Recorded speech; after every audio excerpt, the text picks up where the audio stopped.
तो हेलो दोस्तों, एक बार फिर से मैं आपका स्वागत करता हूं टारगेट राजस्थान की इस नई वीडियो में। आज का जो हमारा वीडियो है वो है मेवाड़ पार्ट 4। इससे पहले हम मेवाड़ के 3 पार्ट अपलोड कर चुके हैं। जिसने भी वो वीडियो नहीं देखी तो प्लीज़ एक बार उस वीडियो को जाके देख लीजिए, क्योंकि जब तक आप पिछले वीडियो नहीं देखेंगे तब तक आपको ये पार्ट समझ में नहीं आएगा। तो हाथ में कॉपी पेन ले लीजिए दोस्तों, और साथ में नोट्स वगैरह भी आप बनाते रहिए, ठीक है। तो चलिए दोस्तों शुरू करते हैं। दोस्तों लास्ट पार्ट में हमने देखा था कि राणा कुंभा जी के बारे में और रायमल जी के बारे में हमने थोड़ी बहुत चर्चा कर ली थी, ठीक है। कुंभा जी को हमने अच्छे डिटेल से समझ चुके हैं, जिसमें 2 पार्ट हमने कुंभा जी के ऊपर बनाए हैं, और रायमल जी के बारे में मैंने आपको बता दिया था, ठीक है। अब देखिए दोस्तों आगे के बारे में। दोस्तों जैसा कि मैंने आपको पिछले पार्ट में बताया था कि जो रायमल जी थे उनके 4 पुत्र थे, ठीक है। जिसमें से एक तो सांगा जी थे, और दूसरे जिनको संग्राम सिंह कहते हैं, और दूसरे पृथ्वीराज राठौड़ जिनको उड़ना राजकुमार कहते हैं, ठीक है। बाकी 2 है, जो एक का नाम जयमल होता है, जो क्या है सोलंकियों के साथ में युद्ध करते हुए मारा जाता है, ठीक है। तो उनसे ज़्यादा क्वेश्चन पुटअप नहीं होते, और एक और पुत्र था, ठीक है। मगर जो ज़्यादातर जो क्वेश्चन पुटअप होते हैं वो क्या है, या तो पृथ्वीराज राठौड़ से, और या यहाँ से क्या बोलते हैं संग्राम सिंह जी से पुटअप होते हैं, ठीक है। तो चलिए दोस्तों शुरू करते हैं। एक बार रायमल जी के बारे में मैं फिर से आपको बता देता हूँ। देखिए रायमल जी का जो शासनकाल था वो 1473 से 1509। कुंभा जी का शासनकाल याद रखना दोस्तों, मोस्ट इंपॉर्टेंट है। एकलिंग नाथ जी के मंदिर का वर्तमान स्वरूप इन्होंने करवाया था, ठीक है। एकलिंग नाथ जी के जो मंदिर है उसका वर्तमान स्वरूप देने का जो श्रेय है वो किसको जाता है, रायमल जी को जाता है, ठीक है। कॉपी पेन साथ में रखिए दोस्तों, कारण क्या है कि आपके खुद के बनाए गए जो नोट्स है उसका मुकाबला दुनिया की कोई किताब नहीं कर सकती, ठीक है। और जल्दी क्या है कि ना, मैं 2 दिन से वीडियो नहीं डाल पा रहा था, क्योंकि मैं कुछ अपने चैनल के लिए कुछ अलग चीज़ और करने वाला हूँ, जिसमें कुछ क्वेश्चन सीरीज वगैरह है, टेस्ट सीरीज वगैरह, उसके लिए कुछ कर रहा था मैं, इसलिए। तो चलिए दोस्तों आगे चलते हैं। एकलिंग नाथ जी के वर्तमान स्वरूप बनाया था इन्होंने मंदिर का। रानी सिंगार कंवर ने गोसुंडी में बावड़ी का निर्माण करवाया था। दोस्तों ये जो गोसुंडी है, ठीक है, ये क्या है कि गोसुंडी कागज क्षेत्र के लिए प्रसिद्ध है। वर्तमान में जो ये क्षेत्र है कागज क्षेत्र के लिए प्रसिद्ध है, ठीक है। और गोसुंडी जो अभिलेख है, ठीक है, गोसुंडी अभिलेख वैष्णव धर्म की सर्वप्रथम जानकारी देने वाला प्राचीन अभिलेख है, ठीक है। ये एक क्वेश्चन पूछ रहता है कि वैष्णव धर्म की सबसे पुरानी जानकारी देने वाला, ये वैष्णव धर्म की सबसे पहली जानकारी देने वाला प्राचीन अभिलेख कौन सा है, तो गोसुंडी अभिलेख। और गोसुंडी वर्तमान में कागज उद्योग के लिए प्रसिद्ध है, याद रखना है दोस्तों, ठीक है। तो रायमल जी से इतना ही क्वेश्चन पुटअप होता है, ज़्यादा तो क्वेश्चन पुटअप होता ही नहीं है, ठीक है। फिर भी आप ये एक दो क्वेश्चन जो बनते हैं ये रखिए, ठीक है। और साथ ही क्या है कि मैं जल्दी क्या है क्वेश्चन वगैरह भी लेके आ जाऊँगा, ताकि आपका एक क्वेश्चन भी बाहर मिस ना हो सके, ठीक है। चलिए आगे। जैसा कि मैंने आपको बताया था कि इनके 4 पुत्र थे, तो इनके पहले पुत्र के बारे में पढ़ते देखिए, पृथ्वीराज जी। दोस्तों ये रायमल जी के सबसे बड़े बेटे थे, ठीक है। इन्हें उड़ना राजकुमार कहा जाता है। दोस्तों लगा लीजिए स्टार, पूछा जाता है क्वेश्चन कि उड़ना राजकुमार के नाम से कौन कौन प्रसिद्ध थे, तो पृथ्वीराज जी है ना, ये उड़ना राजकुमार के नाम से प्रसिद्ध थे, ठीक है। अपनी रानी तारा के नाम पर इन्होंने अजमेर किले का नाम बदल के तारागढ़ रख दिया था। दोस्तों अगर आप अजमेर जाओगे तो आपने देखा होगा कि पहाड़ी के ऊपर तारागढ़ बना हुआ है, ठीक है। तो पहाड़ी पे जो गढ़ बिटली है ना, तो पहाड़ी पे जो तारागढ़ है वो इन्हीं की पत्नी के नाम के ऊपर बनाया गया है, ठीक है। इसके अलावा तारागढ़ एक और है दोस्तों, याद रखना, जो बूंदी के अंदर है, ठीक है। और उस तारागढ़ का नाम तारागढ़ इसलिए क्योंकि उसकी जो शेप है, जिसकी आकृति है, वो क्या तारे के समान है, ठीक है। जबकि ये जो तारागढ़ है अजमेर वाला, ये पृथ्वीराज राठौड़ की पत्नी तारा के नाम पर रखा हुआ है, ठीक है। चलिए आगे। कुंभलगढ़ के किले में पृथ्वीराज की 12 खंभों की छतरी, ये भी लगा लीजिए स्टार्ट दोस्तों, करना कला संस्कृति का क्वेश्चन बन जाता है एक हिसाब से देखा जाए तो, कि पृथ्वीराज राठौड़ की 12 खंभों की छतरी कहाँ पर है, तो कुंभलगढ़ में है, ठीक है। अब दोस्तों एक चीज़ और समझिएगा, ये जो पृथ्वीराज राठौड़ थे, ये क्या है कि अपने बहनोई के यहाँ पे जाते हैं, ठीक है। बहनोई के यहाँ पे जाते हैं, और जगमाल देवड़ा नाम होता है इनके बहनोई का। और जगमाल देवड़ा क्या है, इनको विषयुक्त लड्डू दे देते हैं। विषयुक्त लड्डू वगैरह खाने से क्या है, इनकी मौत हो जाती है। तो कुल मिला के पृथ्वीराज जी की मृत्यु हो जाती है, ठीक है। तो ये क्वेश्चन ज़्यादा तो पुटअप तो हुआ नहीं, फिर भी मैंने आपको बता दिया कि जगमाल देवड़ा जो कि इनके बहनोई थे, उन्होंने इनको जहर के लड्डू वगैरह खिला देते, जिस कारण से क्या है ये मर जाते हैं, ठीक है। दूसरे जयमल जी, जो कि सोलंकियों के साथ में युद्ध लड़ते मारे जाते हैं। तीसरे एक और थे जिनका नाम ज़्यादातर इतिहास में आपको नहीं मिलेगा, ठीक है। और ना उनसे क्वेश्चन वगैरह कभी पुटअप हुए, ठीक है। फिर भी मैं आपको नाम बता देता हूँ। राममल बोलते थे उनको, राममल जी ऐसे कुछ बोलते थे, ठीक है। तो ये 4 भाई थे। अब अंतिम रूप से कौन बचे? पृथ्वीराज जी गए, जयमल जी गए, सोलंकियों के साथ में युद्ध लड़ते। अब बचे सांगा जी। ठीक है दोस्तों, ये पृथ्वीराज और सांगा दोनों एक ही माँ के बेटे थे। ठीक है, तो इस कारण से आपस में क्या इनके भाइयों के साथ में आपस में लड़ते रहते थे, विवाद वगैरह होता रहता था इनका उत्तराधिकारी पद को लेके। तो इसी कारण से क्या है कि जो राणा सांगा जी थे, ये करमचंद पंवार जो श्रीनगर के अजमेर के ना शासक थे, उनके वहाँ पे चले जाते हैं। ठीक है, वहाँ पे जाके शरण ले लेते हैं। और बाद में जब इनको खबर मिलती है कि जो रायमल जी है उनकी क्या मृत्यु हो चुकी है, तो इन्होंने क्या है वापस आके उत्तराधिकारी पद संभाला। ठीक है, अब कुल मिला के गद्दी पे कौन बैठ गए हैं? संग्राम सिंह जी। अब देखिए दोस्तों, लगा लीजिए स्टार दोस्तों, इनका शासनकाल भी और ये इनके ऊपर खुद के ऊपर शासन। ये जो अगर आपने मेवाड़ पढ़ रहे हो, ठीक है, सबसे बड़ी बात यही है कि अगर आप मेवाड़ पढ़ रहे हो, मेवाड़ में आपने कुंभा, सांगा, महाराणा प्रताप, राज सिंह और अमर सिंह, ये 4-5 गिनती के नाम है जहाँ से क्वेश्चन बहुत ज़्यादा पुटअप होते हैं। ठीक है, बहुत ज़्यादा पुटअप होने के चांसेस रहते हैं। तो वो क्या है, ये 4-5 ही नाम है, बाकी उससे कम पुटअप होते हैं। ठीक है, तो राणा सांगा जी अच्छे से समझना। ठीक है, रायमल जी के सबसे छोटे पुत्र थे, सबसे पहली चीज़ तो ये। ठीक है, रायमल जी के पुत्र थे। अपने भाइयों के साथ में विवाद होने पर श्रीनगर अजमेर के करमचंद्र पंवार के यहाँ पे शरण ले लेते हैं, जैसा कि मैंने आपको पहले बता दिया। ठीक है, रायमल की मृत्यु के बाद में सांगा मेवाड़ का शासक बना। अब देखिए दोस्तों क्या है, जब रायमल जी की मृत्यु होती है तो फिर भाइयों की तो मृत्यु पहले से हो चुकी है, तो इसलिए गद्दी पे कौन बैठे? सांगा जी बैठ गए। जिस समय सांगा जी मेवाड़ की गद्दी पे बैठे थे, उस समय दिल्ली में इब्राहिम लोदी का शासनकाल चल रहा था, याद रखना। ठीक है, इब्राहिम लोदी का शासनकाल चल रहा था और इब्राहिम लोदी के साथ में इन्होंने 2 युद्ध किए थे। ठीक है, पहला युद्ध था खातौली का युद्ध। दोस्तों जैसे कि मैं आपको बताता हूँ कि कोई भी जो युद्ध होता है तो या तो साम्राज्यवादी नीति के तहत होता है, ठीक है, या क्या होता है कि उनकी आपसी लड़ाई के कारण वो होता है। ठीक है, आपसी रंजिश इसको बोलते हैं। तो क्या है, इब्राहिम लोदी के साथ में इन्होंने 2 युद्ध किए थे। पहला खातौली का युद्ध। खातौली वर्तमान में कहाँ है? कोटा में है। ठीक है, तो खातौली का युद्ध ये कब हुआ था? 1517 के अंदर। अगर याद नहीं होता तो अपने मन में कुछ नई ट्रिकें बनाने की सोचिए, या मन में ऐसी कुछ चीज़ें सोचिए जिसे, क्योंकि आपको सिर्फ याद करने से मतलब है दोस्तों। ठीक है, वो याद आपको कैसे भी हो, मगर कुल मिला के आपको याद होना चाहिए। ठीक है, कि जैसे आपके दिमाग में 1500 खातौली ने बोला तो आपके दिमाग में आना चाहिए 1517 में युद्ध हुआ था। ठीक है, तो आपके दिमाग में ही ना सेट हो जाना चाहिए, आपके ना मतलब सोते समय भी आपके दिमाग में डेटे घूमनी चाहिए इनकी।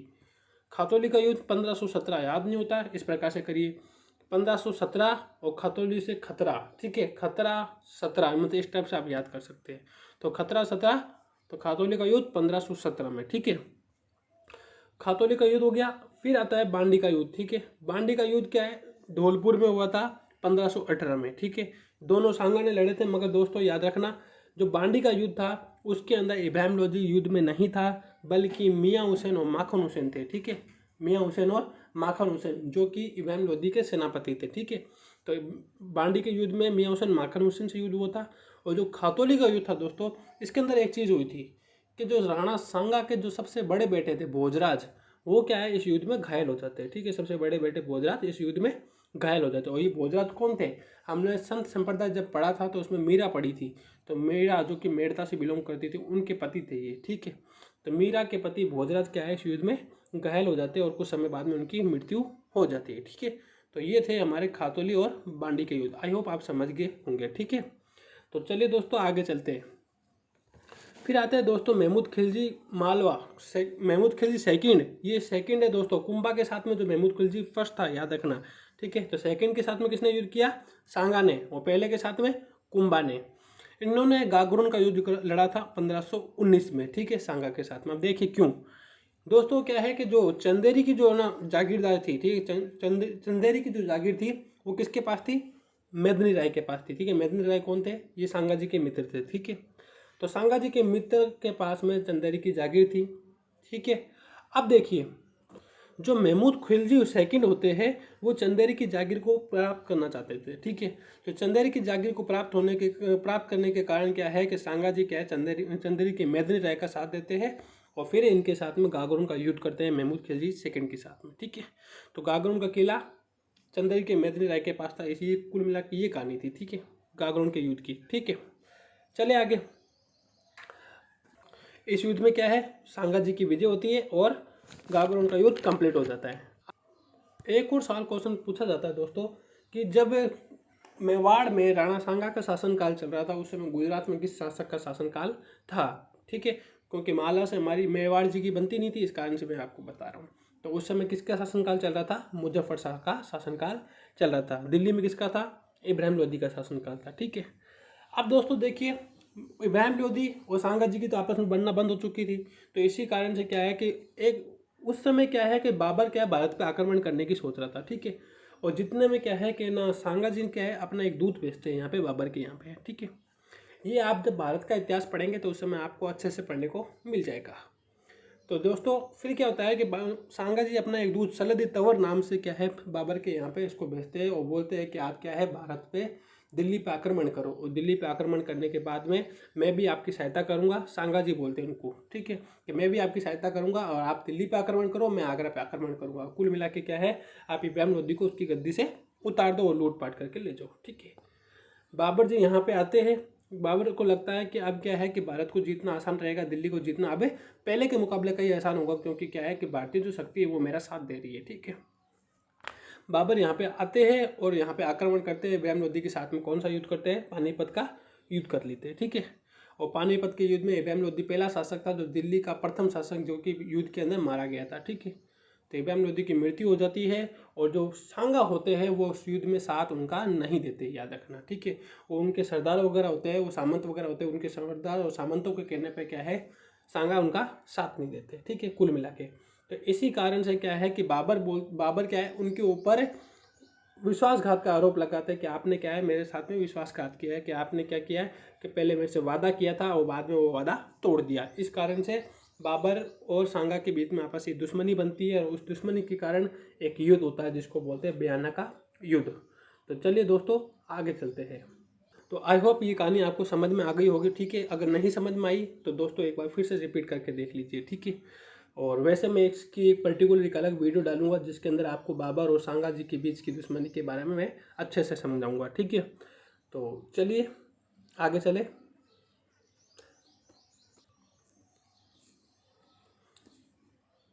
बयाना का युद्ध। दोस्तों क्या होता है कि बाबर और सांगा जी दोस्तों बहुत अच्छे है ना क्या योद्धा थे, ठीक है। और बाबर वगैरह भी क्या है योद्धा थे, ठीक है।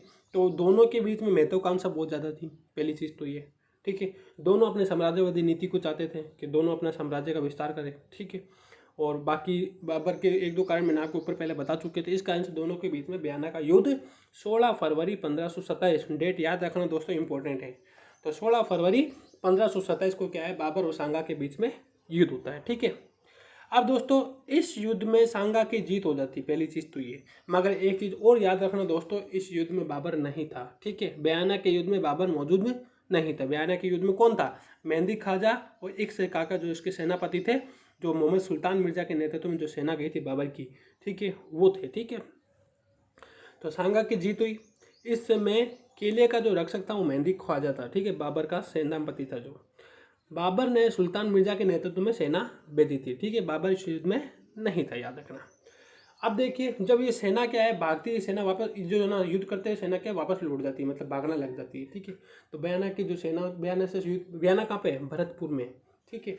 तो ये जो सेना है वापस लौटना शुरू कर दी थी और लौटने के बाद में क्या है 1 महीने तक ना बाबर को युद्ध करने के लिए क्या है तैयारी करने का मौका दे देते हैं, ठीक है। और ये सांगा जी की सबसे बड़ी भूल थी कि इन्होंने क्या है युद्ध करने का मौका दे दिया था बाबर के ऊपर, ठीक है। अब देखिए खानवा का युद्ध होने वाला है और बहुत इंपॉर्टेंट है दोस्तों। तो क्या होता है दोस्तों कि बयाना की जो सेना होती है, बयाना के युद्ध के बाद में जो सेना होती है वो भागकर गुसावर भरतपुर में रुक जाती है। वो एक माह तक बाबर वहाँ पे इंतजार करता है और ये सांगा की महान भूल थी, ठीक है। खानवा का युद्ध 17 मार्च 1527 लगा लीजिए स्टार्ट दोस्तों, ठीक है। तो आपको बहुत सारी ट्रिकें मिल जाएगी दोस्तों आपको कि ट्रिकें युद्ध वगैरह याद करने के लिए। जैसे बाबर का युद्ध वगैरह याद करने के लिए एक ट्रिक थी कि 26 में पानी पिया, और इस प्रकार से आपको ट्रिकें बहुत मिलेगी, ठीक है। अगर आपको ट्रिकें वगैरह है या आपको याद वगैरह नहीं होते, जो भी नोट्स वगैरह की ज़रूरत है, तो आप मेरा टेलीग्राम चैनल ज्वाइन कर सकते हैं। वहाँ पर आपको और भी अच्छी अच्छी मटेरियल मिल सकते हैं, ठीक है। तो आप वहाँ पर जाके चेक कर लीजिए। तो फिर देखिए दोस्तों खानवा का युद्ध 17 मार्च और 1527 के अंदर बाबर और सांगा के बीच में युद्ध हुआ था, ठीक है। खानवा वर्तमान में कहाँ है? भरतपुर में। बयाना कहाँ है? भरतपुर में। अब दोस्तों क्या होता है कि इस युद्ध के अंदर क्या है एक चीज़ होती है और वो चीज़ समझेगा कि बयाना की हार होती है। बयाना की हार के बाद में बाबर के सैनिक बहुत पूरी तरीके से डर गए थे, ठीक है। मतलब कांपने लग गए थे कि हम तो नहीं लड़ेंगे भाई, हम को तो मारता है, वो ठोकता है, ठीक है, इस टाइप से। ये आपको याद कराने की दृष्टि से, ठीक है। तो क्या है, वो बहुत गंदी तरीके से डर गए थे। और डरने के कारण क्या है, काबुल से एक ज्योतिष आए थे मोहम्मद शरीफ नाम से। और मोहम्मद शरीफ ने ना बाबर को और ज़्यादा डरा दिया। उन्होंने बोला कि बाबर क्या है कि तेरे क्या है, तेरे नक्षत्र खराब चल रहे थे, क्या है, दिन ग्रह खराब चल रहे हैं। अपन वो मारवाड़ी में बोलते हैं ना, थारे दिन ग्रह खराब चल रहे हैं कुल मिला। तो उस प्रकार से क्या है, मोहम्मद शरीफ ये भविष्यवाणी करते हैं कि बाबर तेरे ग्रह क्या है वो अनुकूल नहीं है, और तेरे जो दिन ग्रह है वो खराब चल रहे हैं, ठीक है। तो इसी कारण से क्या है, बाबर इस युद्ध को जिहाद घोषित कर देते हैं, ठीक है। बाबर ने किस युद्ध को जिहाद घोषित किया था, तो खानवा के युद्ध को जिहाद घोषित किया था, ठीक है। अब दोस्तों क्या होता है, इस युद्ध के अंदर 4-5 चीज़ें देखिए। बाबर ने सबसे पहले तो ये था कि सैनिकों में शराबबंदी कर दी थी। बोला कि कोई दारू कौन पिएगा, मैं भी दारू नहीं पीऊँगा, तुम भी दारू नहीं पीना, ठीक है। इस युद्ध के अंदर बोला था। सैनिकों को जिहाद, युद्ध को क्या है, जिहाद घोषित कर दिया था। दूसरा पॉइंट, युद्ध के बाद में गाजी की उपाधि धारण की थी, ये बात की बात कर रहा हूँ, ठीक है। सैनिकों का तमगा कर समाप्त कर दिया था। बाबर के सैनिक थे, वो बोले भाई हम लोग क्या करेंगे, हम लोग अपनी जान गंवा दे देंगे, हमको क्या मिलेगा। तो बाबर बोलता है कि तुम्हारा जो तमगा कर मैं लगाता हूँ वो तमगा कर तुम्हारा समाप्त हो जाएगा, ठीक है। तुलकनामा पद्धति यूज की थी इसके अंदर, सबसे बड़ी बात, ठीक है। और तोपों का प्रयोग किया था। तो इसी कारण से क्या है, ये युद्ध बहुत ज़्यादा क्या है, बाबर के सपोर्ट में चला गया था, ठीक है। तो ये तुलकनामा पद्धति और तोपों के कारण, ठीक है। अब दोस्तों देखिए, बाबर ने इस युद्ध को जिहाद की घोषणा कर दी। जिहाद मतलब धर्म युद्ध होता है, ठीक है। बाबर ने शराब पीने की कसम खाई, शराब ना पीने की कसम खाई। बोले मैं आज के बाद में दारू को हाथ भी नहीं लगाऊंगा, ठीक है। बाबर ने मुस्लिम व्यापारियों को तमगा घर हटा दिया, ये भी मैं आपको बता चुका हूँ। सांगा ने राजस्थान के सभी राजाओं को पत्र लिख के युद्ध सहायता के लिए बुलाया। मतलब इस जो प्रक्रिया होती है, जो पत्र रखने की जो प्रक्रिया होती है राजाओं को सहायता करने के लिए, इसको पाती पर्वन की परंपरा कहते हैं, ठीक है। तो किस शासक ने, मेवाड़ के किस शासक ने प्रथम बार पाती पर्वन की परंपरा को अपनाया था, तो सांगा जी ने अपनाया था, ठीक है। अब दोस्तों देखिए, इस युद्ध में सांगा का साथ देने वाले कौन थे, बोलते हैं एक कर्नल जेम्स शॉर्ट जी, जो घोड़े वाले बाबा जी, उनको वो बोलते हैं कि 7 राजा, 9 राव, 104 सामंतों ने सांगा का साथ दिया था इस युद्ध के अंदर, ठीक है, बोलते हैं इस युद्ध में। तो देखिए क्वेश्चन जी पुटअप होता है कि कौन कौन सहायता करने के लिए आया था, तो वो इम्पोर्टेंट वाले है, मैं आपको बता देता हूँ। आमेर से पृथ्वीराज कछुआ आए थे, ठीक है। आमेर से कौन आए थे, पृथ्वीराज कछुआ आए थे। ये आप जब कछुआ शासक पढ़ोगे, ठीक है, आमेर जब पढ़ोगे उस समय आपको, ठीक है, वो दिखेंगे।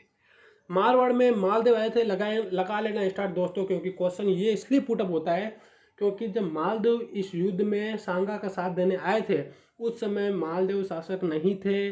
मालदेव की जगह राव गंगा शासक थे, याद रखना, ठीक है। कि जोधपुर में, जो जोधपुर का मालदेव आता है युद्ध के अंदर, उस समय मालदेव के नेतृत्व में सेना भेजी जाती है, जबकि राव गंगा शासक होते हैं। तो क्वेश्चन ये पुटअप होता है कि खानवा के युद्ध के समय मारवाड़ का शासक कौन था, ठीक है। तो आंसर होगा राव गंगा, मालदेव मत लगाना, ठीक है। जबकि ये अगर ऐसा पूछा जाए कि खानवा के युद्ध के समय युद्ध में भागीदारी किसने निभाई थी, मारवाड़ के किस शासक ने भागीदारी निभाई थी, तो मालदेव होगा, ठीक है।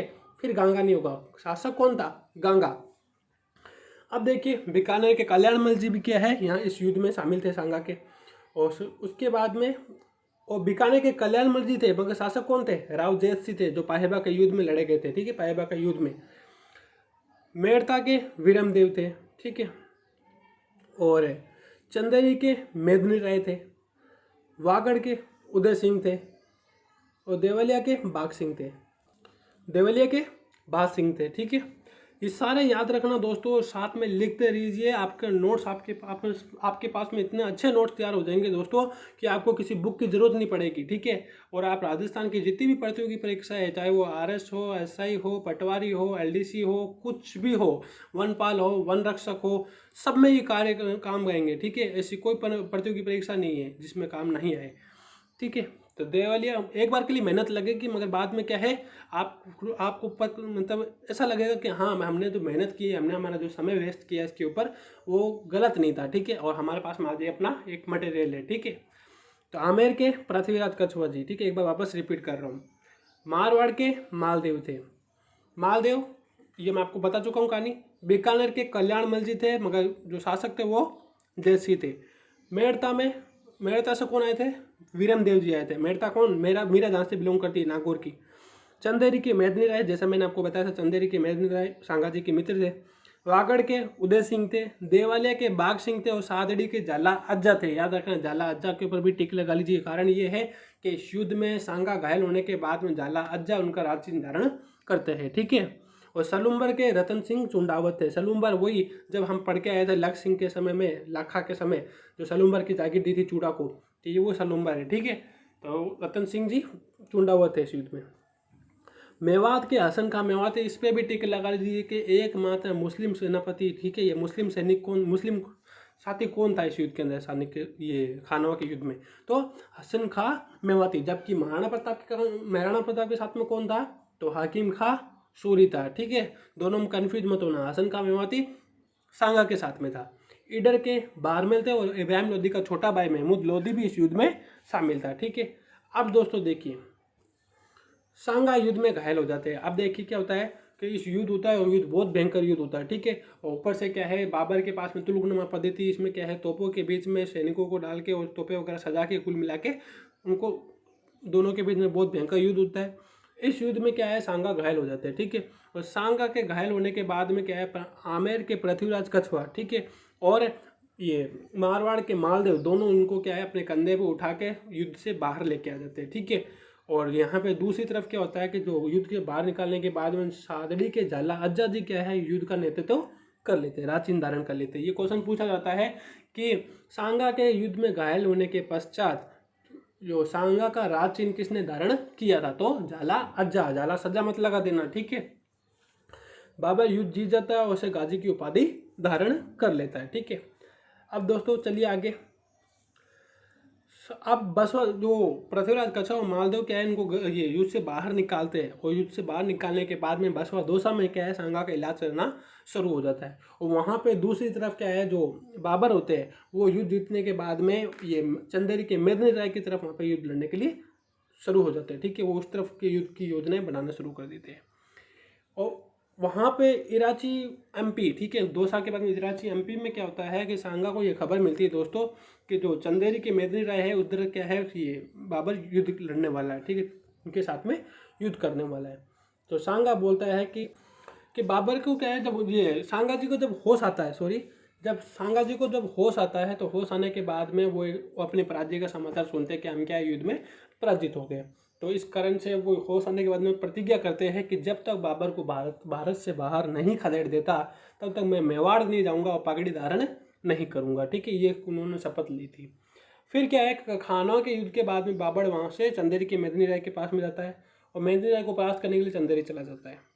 बाबर और मेदिनी राय के बीच में इराची के मैदान में युद्ध होता है, ठीक है। और इराची में क्या है, सांगा को जहर दे दिया जाता है क्योंकि सांगा जिद करने लग जाते हैं कि वो इस युद्ध में शामिल होंगे, ठीक है, वो मेदिनी राय की सहायता करेंगे।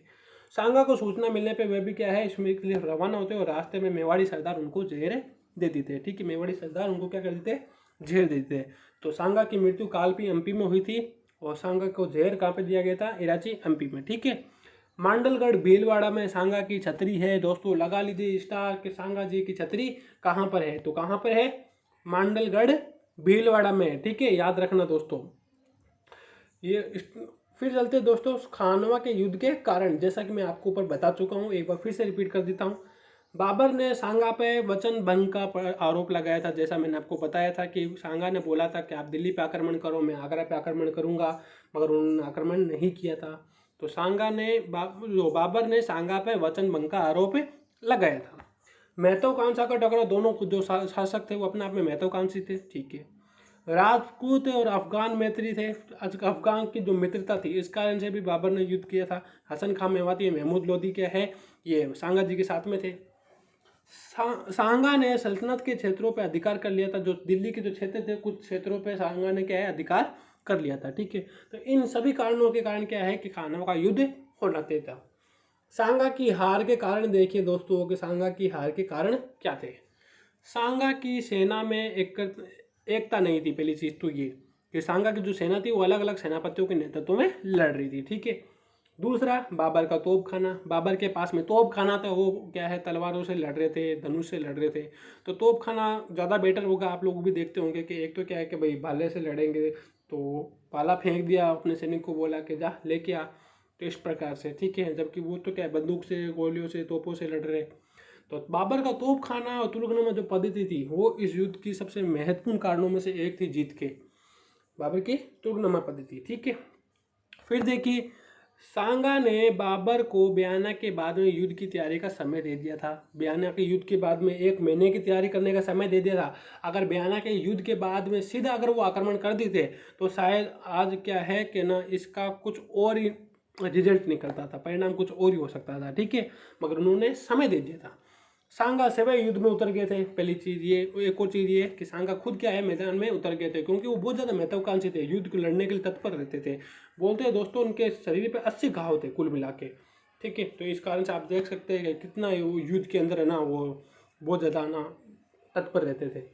मुगल सेना घोड़ों का प्रयोग करती थी और जबकि राजपूत की जो सेना थी वो हाथियों का प्रयोग करती थी। अब हाथी धीरे धीरे चलते थे और घोड़े थे वो तेज चलते थे, तो बहुत सारे प्रॉब्लम्स थे। फिर चलते हैं, मुगल सेना के पास में राजपूत की तुलना में हल्के हथियार थे। ठीक है, वो भारी भारी हथियार लेके आते थे, जबकि राजपूत क्या है, राजपूतों के पास में भारी हथियार थे। ठीक है, सांगा के साथ में उसके साथियों ने विश्वासघात किया था। दोस्तों ये क्वेश्चन पूछा जाता है, लगा लीजिए स्टार, कि सांगा के साथ में क्या है बाबर, कुछ साथी ऐसे थे सांगा के साथ में थे मगर वो बाद में बाबर से मिल जाते और विश्वासघात कर लेते हैं। तो जैसे रायसन एमपी का सरहदी तंवर और नागौर का खानजादा। ठीक है, तो नागौर के खानजादा और वो एमपी का सरहदी तंवर, ये दोनों मिलकर किसके पास में चले जाते हैं, बाबर के पास में चले जाते हैं। ठीक है, तो ये थे आपके सांगा जी। अब दोस्तों देखिए एक चीज़ और कि खानवा का युद्ध का महत्व क्या था, परिणाम क्या निकला। अफगान तथा राजपूतों को हराने के बाद में बाबर का भारत पर राज करना आसान हो गया। अब देखिए राजपूत हार गए और वहाँ पे अफगान सेना भी हार गई, तो इस कारण से बाबर का भारत में राज करने का जो राज करना अब आसान हो गया था पहले के मुकाबले। ये अंतिम युद्ध था जिसमें राजस्थान के राजाओं ने एकता देखी थी। जितने सारे जो पाती परवण की जो परंपरा निभाई थी, इस युद्ध में क्या है सब शासकों ने एक दूसरे का साथ दिया था। सांगा अंतिम राजपूत राजा था जिसने दिल्ली को चुनौती देने का प्रयास किया था। उसके बाद में दिल्ली को चुनौती देने का किसी ने नहीं प्रयास किया था। ठीक है, सांगा के बाद में बड़े हिंदू राजा नहीं रहे जिससे हिंदू संस्कृति को नुकसान हुआ। ठीक है, राजपूतों की सामरिक कमजोरियां उजागर होने लगी। धीरे धीरे क्या है राजपूतों की जो कमजोरियां वो उजागर होना शुरू हो चुकी थी। ठीक है, सांगा तो क्या है बहुत ज़्यादा अच्छे योद्धा थे, इस कारण से जब तक क्या है सांगा जी थे तब तक ये चीज़ें उजागर नहीं हो रही थी। इस युद्ध के बाद में मुगलों की राजपूतों की प्रति भविष्य की जो नीति थी वो निर्धारित हो गई। अकबर ने युद्ध के स्थान पर मित्रता की नीति अपनाई थी। अब देखिए दोस्तों, जैसा कि बाबर थे वो युद्ध का सहारा लिया, जबकि अकबर जब आएंगे जो महाराणा प्रताप के समय में थे तो वो क्या है कि युद्ध के स्थान पे मित्रता का भाव रखते थे। इसी कारण से उन्होंने नागौर दरबार लगाया था। ठीक है, तो कुल मिला के आपको समझ में आ चुका होगा। ठीक है, कि सांगा जी के बारे में। और अगर आपको नहीं समझ में आए तो एक बार वीडियो को फिर से रिपीट करके देखिए। और साथ में अगर आपको लगता है कि कुछ मुझे चीज़ें ऐड करनी चाहिए, कुछ ऐसी चीज़ें जो आपको सुझाव देना, तो आप मुझे कमेंट बॉक्स में ज़रूर बताएं। ठीक है, तो चलिए आगे, क्योंकि मुझे दोस्तों जल्द से जल्द आपका सिलेबस कंप्लीट करवाना है। मगर सिलेबस कंप्लीट करना एक अलग बात होती है दोस्तों, और उसके अलावा क्या है हर चीज़ को समझाते हुए चलना भी एक अलग बात होती है। ठीक है, खाली सिलेबस कंप्लीट कराने से कोई मतलब नहीं है, क्योंकि अगर आपको याद ही नहीं होगा तो कोई मतलब ही नहीं है उस चीज़ का। फिर देखिए दोस्तों, उपाध्याय हिंदू पद किसको कहते हैं, सांगा को कहते हैं। सैनिकों का भगना अवशेष, क्योंकि इनके शरीर पे 80 घाव थे दोस्तों, लगा लीजिए स्टार के सैनिकों का भगना अवशेष किसको कहते हैं, तो सांगा जी संग्राम सिंह जी को कहते हैं। एक संग्राम सिंह जी सेकंड भी आएंगे जो बाद में आएंगे। ठीक है, याद रखना। बाबरनामा के अनुसार सांगा के अधीन 7 राजा, 9 राव और 104 सरदारों ने साथ दिया था। ठीक है, महमूद खिलजी को पकड़ने के कारण सांगा ने हरिदास चारण को 12 गांव दान में दिए थे। ये भी याद रखना दोस्तों कि जो महमूद खिलजी, जो गागरोन का युद्ध हुआ था सांगा और ये महमूद खिलजी सेकंड के बीच में, तो उस महमूद खिलजी सेकंड को पकड़ने के लिए हरिदास चारण को क्या है 12 गाँव दान में दिए थे। ठीक है, तो ये भी याद रखना। ठीक है, ये जो ऊपर से पॉइंट थे मैंने आपको बता दिए। अब दोस्तों देखिए कुछ चीज़ों को मैं आपको फिर से बताना चाहूँगा, उसके ऊपर गौर करिएगा। सांगा की मृत्यु कहाँ हुई थी, कालपी में। और कालपी, अगर कालपी ऑप्शन में ना हो तो बसवा दोसा लगाना, ठीक है। सांगा की छतरी कहाँ है? मांडलगढ़ भीलवाड़ा में।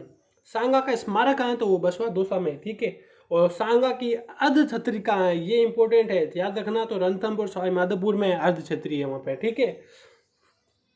जो खानवा का जो युद्ध हुआ था दोस्तों, ये भरतपुर के रूपवास तहसील में हुआ था। ये मैं आपको जो भी छोटे छोटे पॉइंट है जो इस युद्ध से संबंधित है वो सब मैं आपको बता रहा हूँ, सांगा जी से संबंधित हर पॉइंट बता रहा हूँ, ताकि क्या है कि कुछ भी आपका छूटे ना, ठीक है। तो अपने नोट्स में उसको ऐड करते रहिए, साइड में लिखते रहिए। अब देखिए दोस्तों, सांगा के बड़े बेटे भोजराज की शादी मीराबाई के साथ में होती है, ये भी मैं आपको पहले बता चुका हूँ। सांगा के बाद में जो खातौली की युद्ध में क्या है, घायल हो जाते हैं, बाद में मर जाते हैं। सांगा के बाद में रतन सिंह मेवाड़ का राजा बनता। अब रतन सिंह जी के बारे में पढ़ेंगे हम, ठीक है।